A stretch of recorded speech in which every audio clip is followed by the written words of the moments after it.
Hello and welcome again to Academy Day number 6 this time, and today I'm meeting for the first time John and Sylvia from SquintOpera.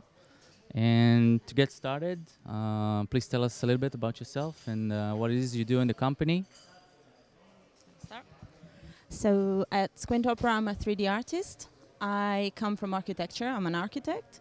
I did a post-graduation master, and I started my internship at SquintOpera, and then I worked my way up till from junior 3D to become now a lead 3D artist. My name's John Sillings, and I'm technical editor at SquintOpera.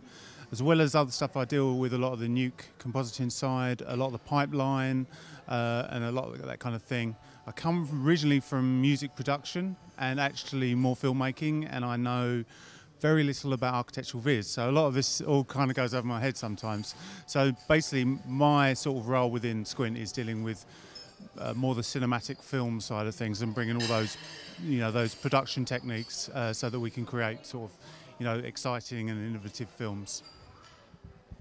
Okay, so that's interesting to hear from you, because I was going to ask what it is that kind of like differentiates SquintOpera from all the other players in this industry. I'm familiar with the work of the studio, and some of it I've published on my blog. So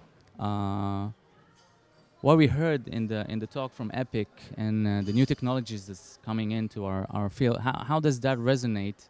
Especially because you say that you don't come from ArchViz as a core trait, like you come from music, from cinema. So how taking these technologies and knowing what you know is going to take part in the job that you do for your clients? Yeah, so like I say, myself, I come from film. There's plenty of other people who come from architectural viz within the company. And one of the things that hopefully we're going to show in our presentation is this idea that we do so much other stuff. So I don't know if people are aware that we actually work with the BBC at the moment. We've created a cartoon. We're working in VR.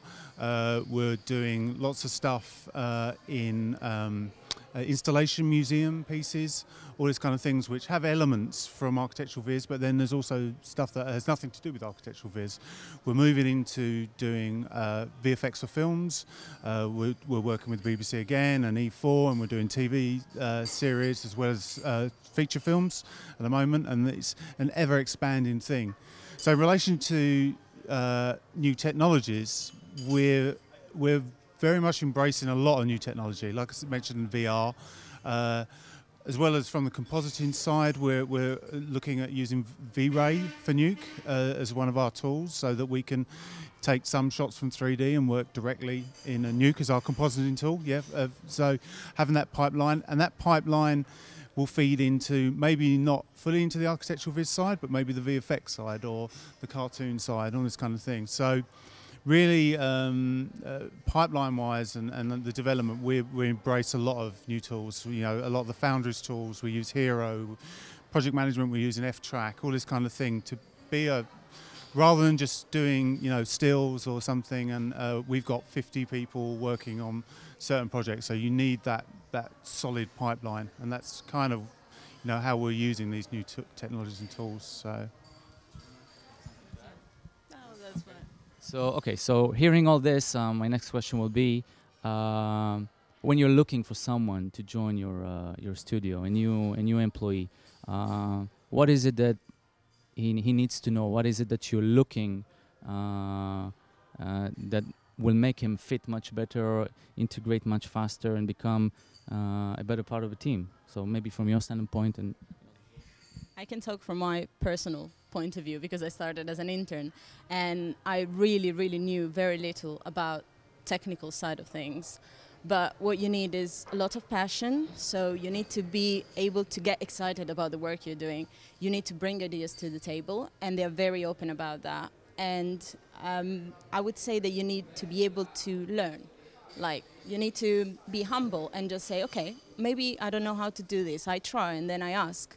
And if that is something we are constantly learning. Also because the people, everyone that comes in has a different experience in the background. We don't just have people that comes from architecture, so they might have a completely different view of how to make an image look good or how to make a film, a shot look amazing. And having all the other departments as well, so the I don't know, the After Effects techniques or the animation, now that we have the cartoon, we can bring so much to making something in many different ways, so that it doesn't have to be necessarily a realistic shot. It might be much more interesting if it's over several layers of actual different techniques. So. In terms of people coming in, new people, definitely what Sylvia was saying about passion, etc. I think one of the big things as well is some of the skills that they bring with them. And there's definitely, like I said, mentioned myself, comes from an audio background. We have other people who've come from audio background. So they bring these kind of skills in, which then we kind of absorb and we can go to these people. And even though that it's not their job role, they can advise and help with those kind of things. And definitely a willingness to learn on the job is really important, and being open for that. So again, there's people who don't know, say, about editing or don't know about this sort of thing, but it'd be great to get them, you know, build these skills up. We have a very sort of strong idea of training and making sure that's in place so that people can improve on the skills and try different things. And it does also help that then everybody kind of knows a little bit about all the pipeline. So, you know, the 3D artists know about compositing, so they know kind of, you know, on a technical level what renders to give. But as well as that, they know kind of if they do something that's going to make life hard for the compositor, it's that kind of thing, and vice versa as well. So the compositor team learn more about 3D, how we you know, sort of pre-production, all that kind of thing. And also 3D as well, certainly have been involved a lot with the shoots. The shoot side of thing, and as we're branching out into doing our own shoots, so we'll be shooting in New York, in Hong Kong, these kind of things. We do a lot of green screen work, so we're always kind of learning more and developing that sort of ability to you know, shoot these stuff properly, mainly because, you know, deadlines get tighter, budgets, you know, are big, but they're never big enough, and so you have to move fast and you have to get things right. And especially with stuff like green screens and all this kind of thing and shooting stuff, you don't want to be spending the time, you know, trying to fix something. You want to be spending the time being creative. So yeah. And this training that you mentioned, is it kind of like integrated into the culture of the office? Do you have like seminars? Is it like a structured program, or is it more like on-job training? Like someone comes in and he kind of like passes through the departments. Is it like that, or more structured process?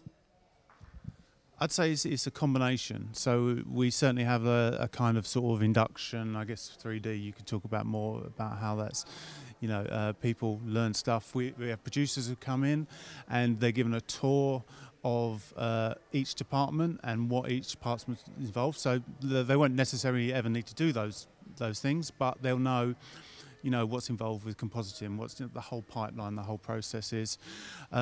But yeah, there's something that we're building on as well, is having, we have our Squint standards, you know, about how we work. Everybody has access to that. We do more presentations, you know, seminars as well. You know, we encourage people to, you know, say, I'd like to go to this presentation, or this looks interesting.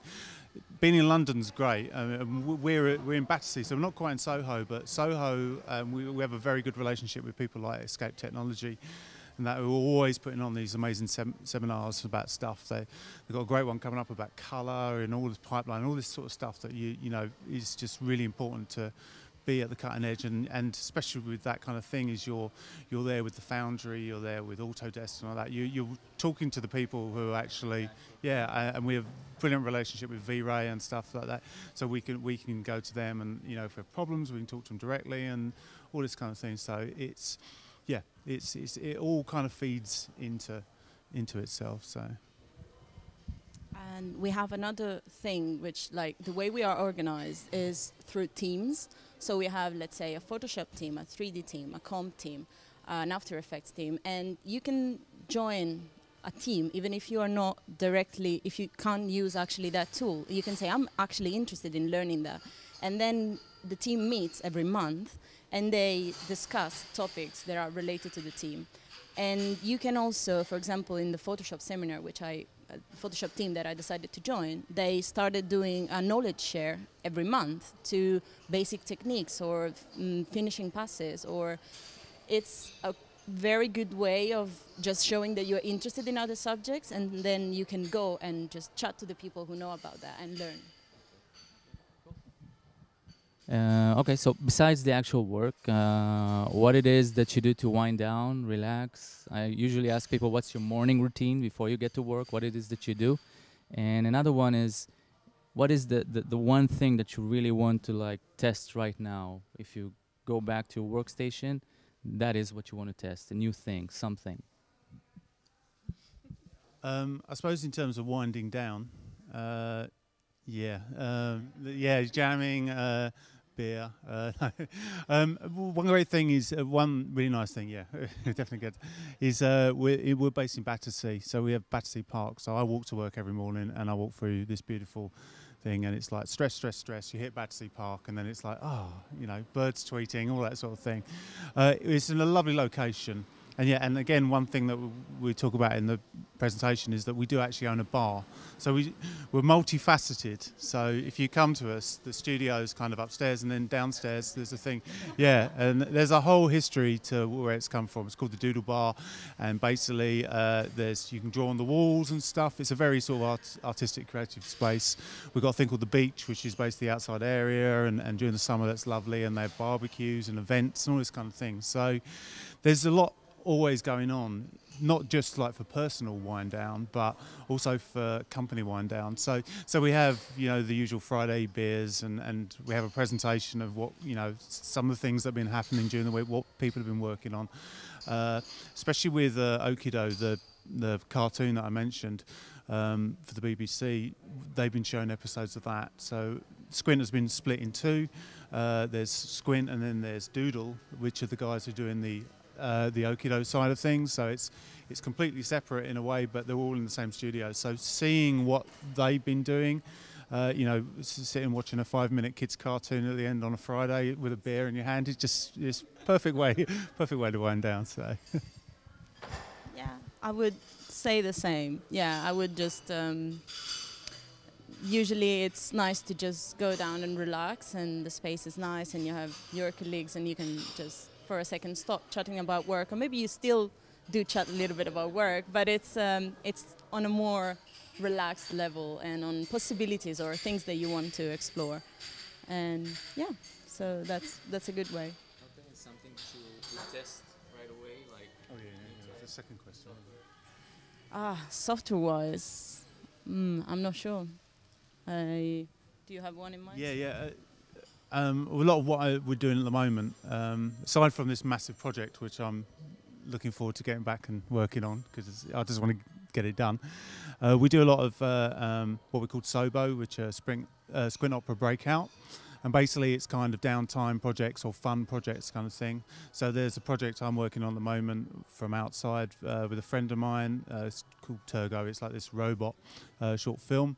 So we're just hitting the compositing stage on that. So I'm kind of eager to get back and start working on that. Basically we're going to be testing more the V-Ray for Nuke thing, which I think is, I'm principally a Nuke guy. So really excited about that. And just using that just to see how we can help the architectural side and all the other sides, and as well as all these personal projects we got. So it's going to be busy when we get back. Let's put it. So I'm going to relax in Venice on the outskirts of Venice for a few days. So thank you very much. It was a real pleasure for me, and we'll see you in the next interview.